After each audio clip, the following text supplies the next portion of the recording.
If showing up online feels more like a performance than a conversation, you're not alone.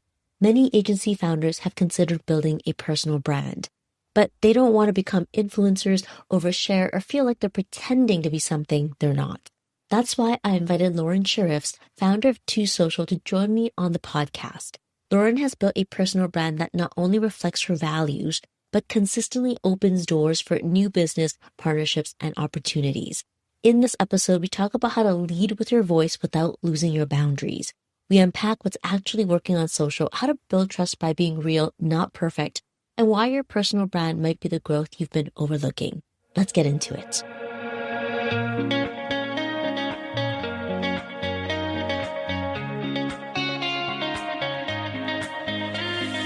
Welcome to the Small But Mighty Agency podcast. If you want to grow an agency to 7 figures and beyond without working more hours in your business, you're in the right place.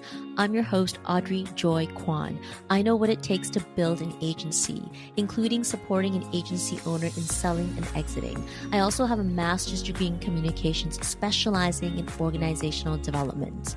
My team and I have worked behind the scenes of multiple 7-figure agencies and have coached and consulted with over 150 agency owners.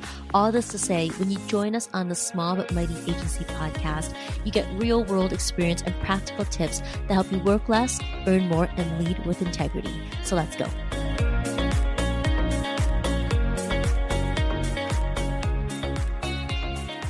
Hey friends, if you've ever wondered whether building a personal brand is worth it or felt stuck trying to show up online in a way that feels real and strategic, you're going to love this conversation. Today, I'm joined by Lauren Sheriffs, entrepreneur, social media strategist, and founder of Two Social Agency, one of Toronto's leading social media first agencies.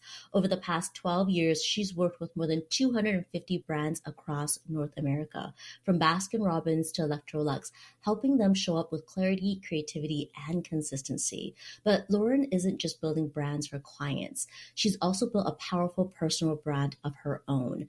Her insights have been featured in Forbes, CBC, and the Globe and Mail. And today we're unpacking how agency founders can show up online with more creativity, courage, and individuality. We'll talk about what's actually working on social in 2025, why the personal brand is becoming non-negotiable for agency owners, and how to take risk without losing your voice. Welcome to the Small But Mighty Agency podcast, Lauren. Thank you, Audrey. It's so nice to be here. Thanks for having me. I can't wait to get into all the juicy things we're going to talk about today. Now, you've built a successful social media agency, but your own personal brand has become a magnet. When did you realize that your voice was just as important as your client work? I always knew my personal brand was important, but it really just wasn't a priority. It wasn't until I started using my social channels to share those messages of things I was building or working on or exciting talks I was having at panel discussions and just sort of like providing my opinion on these things that I started to see that those pieces of content had a lot more reaction and a lot more response once they were out in market than any of my sort of corporate messaging, if you will. So I started realizing that sharing my thoughts, that's where people really responded, and that my point of view was part of the value that we offer at Two Social. People connect with myself, with my team. I'm very much involved in the project. So it was really a lightning bulb moment, like, if you will, where I noticed, this is the opportunity to start speaking on the things that I'm interested in and sort of leveraging my expertise through Two Social on my personal channels. I know agency owners still put their personal brand on the back burner. Yeah. It's not the thing that they're focused on. Why do you think building a personal presence on social media or on social in general is becoming non-negotiable? Because I think people really want to connect with a human, and they want to know that the people that they work with or the businesses that they're investing in or involving themselves with or their businesses with have a human touch, that there is somebody at the helm, that they resonate with the core values of the company, or they can connect with somebody there. And I think it's more important than ever to show authenticity, to show personality, to show your point of difference. And really, with so many businesses out there in a very crowded marketplace, whatever the industry is, the only time you can really be unique and different is when you're an individual and sharing your unique perspectives. And so that's why I think it's really important to carve out your place and your voice online. I always share this with my clients. I share that it's very important to have what I call a hill you will die on. So that's a point of view that is so important to you, that belongs to you. And I think when I say have a hill you will die on, I think a lot of people see that as risky. Hmm. I don't see it as risky because I think, like you just mentioned, having an opinion, being human, and sharing things that mean something to you and concepts that have value for you and your clients, it all comes down to being authentic, and it will attract people that like you and agree with you, and it will detract people who don't agree and may not see that as in line with how they think. And I think that that's okay. I think that that's what creating a brand is about. What's your thought on that? I think so too. I think there's a lot of people sharing opinions, especially right now. And I think just to take a step back there is to really understand like your expertise over opinion, just baseless opinion. So instead, like understand the industry that you're focused on and the things that you're interested in speaking to and your expertise and your experience to sort of back up whatever that opinion may be. Or instead of looking at it as like sharing opinion, it's more like sharing information and resources and content of value. Like how are you adding to a conversation? How are you adding to the community? And I think that's really important as well, and creating opportunity for two-way conversations. So I really like the idea of, instead of just pouring out information, sharing and creating conversation is the best way to learn in any space. And that includes online. So if it is to talk about trends or social media trends or marketing or anything in that space, then providing lead-in discussion that allows for conversation within that community, I think will help with engagement, help with reach, and help with growth. Yeah, I would say the hill that I die on is small but mighty agencies are the way of the future. And I talk a lot about the power of being small and mighty and how it's an advantage. And I think that if people agree with me and see themselves as small and mighty and understand that they're powerful as a small and mighty agency, and mind you, when I say small but mighty agency, I don't mean small in revenue. I mean, you don't have to be a large agency to make the type of impact that you want to make. And that's kind of the hill that I die on. And I feel like having that type of opinion and having that rally cry is just so important to attracting the right people to my business. And at one side, there could be a risk to it because it does detract people who don't identify with the idea of small but mighty. Mm-hmm. I love that. I love the idea of small and mighty. And I think that speaks to your personal brand, but also speaks to your life, right? No person is one dimensional. So it's important, if you are going to build a personal brand or share these without calling it even a personal brand, just sharing yourself and your experience through life on social, that's going to mean a myriad of things, not just business. Thanks for bringing that up. You brought a good point. Let's dig into what's working in the personal branding space. Now, we're seeing more agency founders lean into unconventional content. Mm-hmm. I'm sure you're out there and you're looking at people building their personal brands. So, what are the types of creative risks you're seeing that actually move the needle on social and the personal brand? For sure. I mean, I've definitely seen a shift from super curated, polished content, perfect, beautiful video, to being real, to sharing perspective over polish, to sharing opinion, as we spoke to earlier, and really turning on your camera and getting behind it versus worrying so much about how it looks, right? And I think that's the difference between a corporate brand, even, and maybe not even so much, because a lot of people are, filming with iPhones and so forth, but more often than not, you'll see a corporate brand do more polished, high quality content. But I think when you're creating your own personal brand, it's great to just get in front of the camera and speak to what it is you believe in, behind the scenes content, your experience, not being perfect. Just before this podcast, even, I did a video on my social, just speaking to how we were getting on camera today, and my hair wasn't working out for me, but also at the same time speaking to, what I was going to talk about. What did people want to hear? Sharing a poll and just being a real person. And like I said earlier, creating two-way conversation with what I'm talking about. I'm talking about being on a podcast, but I'm opening it up to, what do you guys want to hear? What should I speak to? So it becomes a collaborative conversation. And I think anytime you can create content on your personal brand that allows for that, then that's a winning combination. I would say that consistency with context. So versus just showing up, just making sure you still have a strategy for a personal brand that allows for regular content. And then speaking to the fact that there's so many different channels right now to post on and be successful on. What are the channels for you? And that's why I still think a strategy to some degree is still really relevant and important for a personal brand as it is for a corporate brand. Ooh, before we get into talking about being strategic versus being real, which I do want to dive into, can you take us back to a moment when it's taking a risk on your personal content did pay off in a big way?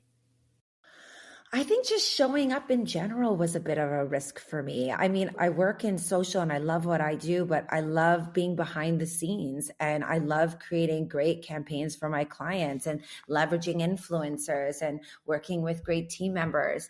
I think getting in front of the camera and speaking on social or even just speaking on panels or public speaking in general, that for me was taking a risk. And it sounds small, but I think it really depends on the person. For me, that was taking a risk. It's sharing your opinion.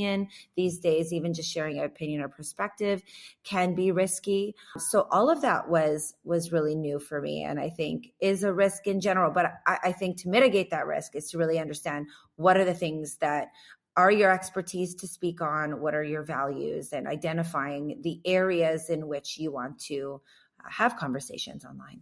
Is there a recent piece of content you created that surprised you with how it landed or maybe even flopped? And what did you learn from that? There's probably been many.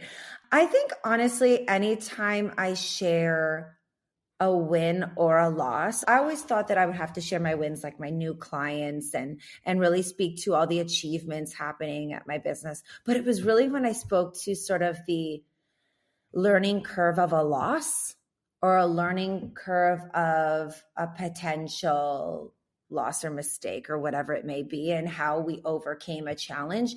Those are really the opportunities I found the most engagement on social or the most support.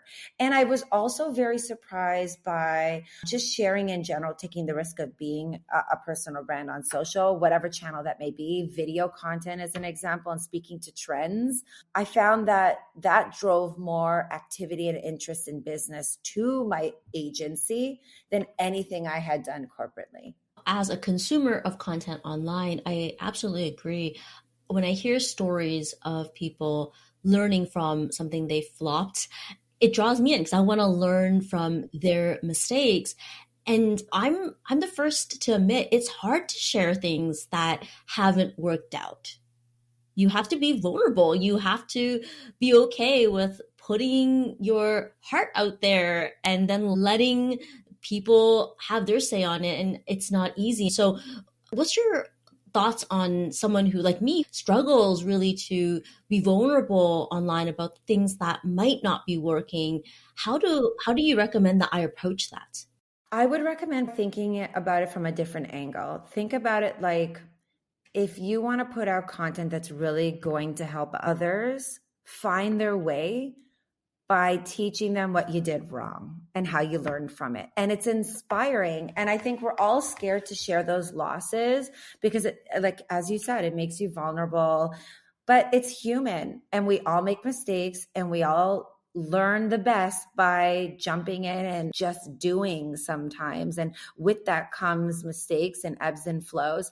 And I think if you authentically want to help others or share information without the thought of I'm sharing this to, be an influencer, I'm sharing this because it's trending. If you're really just genuinely sharing it because you want people to learn, I think that comes forward in your content. I think it will resonate and I think it will help you overcome feeling like nervous or vulnerable in sharing those losses because really everybody goes through them. They're just not sharing them. So someone needs to, right? You're making others feel like this is a journey we all go through. And to be successful, you always have, stumbles along the way. And be grateful for them, because it's how you learn the best lessons. One of the things that I've been doing is brainstorming the things that have made the biggest difference for me and jotting those things down and then choosing what I do want to share. There are certain life things that I wouldn't feel comfortable sharing online. How do you determine that for yourself? How do you figure out what's your boundary for comfortable and not comfortable?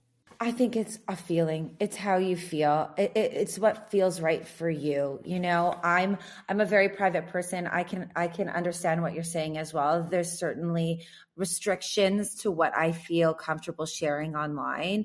Most of that's personal life things. When it comes to work, I can be pretty candid, but that's what I feel comfortable with. And I think I used to tell students this years ago, but I think it's still meaningful to say is like, whatever you feel comfortable putting out there that you're proud of, that you think that looking back in 5 years and 6 years and 10 years, or sharing with your family at that point, at that stage in your life, you'll still feel good about, then it's great. Then it's good that you shared it. You know, like you want to look back and feel good about the content you're putting out. It goes back to feeling like you're helping others. I really think if you start from that place, then you'll understand what feels good for you. I think that answers our question about being strategic versus being real. Being strategic means we need to understand what our audience cares about and what we care about and align those two things. It is important to share our journey, but we also need to have boundaries that we're comfortable with, which is being real, right? Because we have boundaries and we need to define them in order to be comfortable to share and build our personal brand. Absolutely. Okay, I am thinking about someone who hasn't really started to build their personal brand might be thinking. They might be wanting to show up more personally online, but they're wondering, where do I start? How do I start? What would you say are 2 or 3 ingredients they need to think about before they get started building a personal brand? I think a good place to start is looking around. It's the same as I would say with my clients doing a social audit and understanding what type of content you want to create on social in general. And this speaks to the same with a personal brand.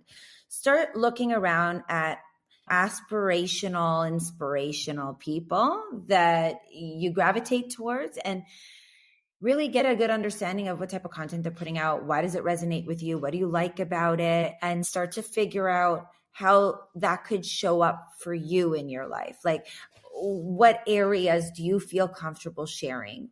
What impact could you make versus just putting out content of your day-to-day life? Are you bringing impact, or what are you teaching, or what are you sharing, or how are you entertaining? Like, what is your value through your personal brand online? Instead of making more noise, when you show up, what are you offering? You can be strategic and real. They can go hand in hand. They don't have to sound so tactile or structural. I think they should be done together. Second to that are, what are your core values? What are the things that you can speak to, that you are a leader in or a resource for, or have something to share or speak to? And also, what do you want to bring to the community? And I think if you can, tackle those 3 areas, you can start to shape up how you're going to show up on social and go from there. I love the 3 key things to look for in order to start your personal brand. Now, what about someone who might have already jumped in and is building their personal brand? What are some ingredients you would give them to really stand out this year? Look at analytics, because I think a lot of times we're posting, but we're not seeing how things resonate. And keep an eye on that and create content that aligns with what people want to hear or see more of, right? Your audience will tell you what they love that you're sharing, and why not create more of that if it aligns with your brand? So of course I would always say, look at analytics. I would find more ways to have two-way conversations. So as I said earlier, it's putting out content, but figuring out when you're putting it out, are you asking questions? Are you leaving opportunity for other opinions or other conversational points? Or how can you grow a sentence to an essay or a conversation, right? Like make something longer. creating great video without worrying about it being too perfect. I think that's really key as well for this year. Just, whatever it may be, if it's carousels, telling a great story through a carousel or a video, or just long form content on Substack or email whatever it may be, whatever is your touch point, just making sure that, again, it aligns with your personality and your brand voice, and it's delivering something unique, which is yourself. One of the most important points we often overlook is two-way conversation on social media. Yes. Building your personal brand on social requires us to be social, and being social is engaging in conversations. It can be easy to be stuck in those vanity metrics. Although we've all heard about those vanity metrics and how they don't mean anything, I still think it's easy to get stuck there. And so this reminder, how do we build a personal brand that is meaningful, that starts conversations, is what's really important for this year. Absolutely, because that's how people remember you, by having a connection. And that's more than a follow, because as we all know, a follow doesn't mean you're necessarily going to see that person's content for very long. It's a connection, and a connection's deeper. That's conversation. And I've always said this at Two Social since 2013 when we started. It's finding ways for two-way conversation, because that allows for you to create a connection, be remembered in the future. For brands, oftentimes it helps to influence decision making, but in an authentic way, like you're having a real conversation. And I think that's super important. If you can create more and more engagement in whatever way that looks like for you, if that's video content or just asking questions or polls or any of the ideas I gave in today's chat, I think that will resonate in a stronger way than worrying too much about follows and likes, because those don't really help drive the needle. You want to create a relationship. And again, social media, if you really think about it, can be thought of like a small town. Like, it's about creating conversation. It's about going out and meeting people. It's about small talk and building relationships. And if you look at it like this one giant networking event on your phone, you'll think about the way you show up differently. Brilliant. Thinking about it like a small town and having your own community in town, I think that's brilliant. I love that we touch base on vanity metrics, and having followers isn't what we're truly after in building a personal brand. What we're truly after is those deeper conversations that translate into clients. That's what we're really talking about here. We're talking about building a powerful personal brand and having that brand attract the right type of people to you. It's important, and detract the people who just are not the right fit. Now, how has your personal brand supported your agency growth? Any unexpected ways? It's either opened doors, created partnerships, or landed clients? Yes, it's been a surprising number one driver. And that's why I'm continuing to go stronger into this. But really, like, even just posting on a channel like LinkedIn, that's been paramount for creating opportunities like public speaking or any panel discussions, which allows me to connect with other industry experts, creating great connections and relationships that can drive business or drive other opportunities as well. It has also opened the door to really great talent. Like minds are attracted to like minds. You're able to find amazing people when you are out there more. Again, it's back to that networking comment earlier. And so just putting out more content allows me to connect with really great creative individuals. If they're finding my personality resonates with them, then maybe we can work together. And that serves my clients in a really great way, because I'm working with fantastic people that do amazing things. So a lot of different surprising ways. And it's also helped me connect with thought leaders, the decision makers at different brands. Like, the sky's the limit. It sounds like knowing who your audience is and how they want to interact on social has helped you develop personal branded content that really resonates with them. And that has opened up conversations for you. Now, if you were to predict how the role of the personal brand will evolve for agency owners in the next 2 to 3 years, what would you say? What do you wish agency owners understood more about personal brand building? And how do you see that evolving in the next 2 to 3 years? I think it's going to go away from shining a light on having social media channels for the agency. I think it's going to be about the founders and stakeholders and team members just in general. I think it's going to be that culture that we were so focused on building internally is going to be something we grow on social. And these team members are going to be essentially ambassadors, but in a more authentic way. I think people are going to really want to work and collaborate with people that share the same values.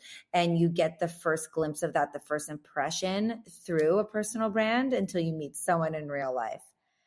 I think that everyone's going to be really looking online to see if they're a personality fit.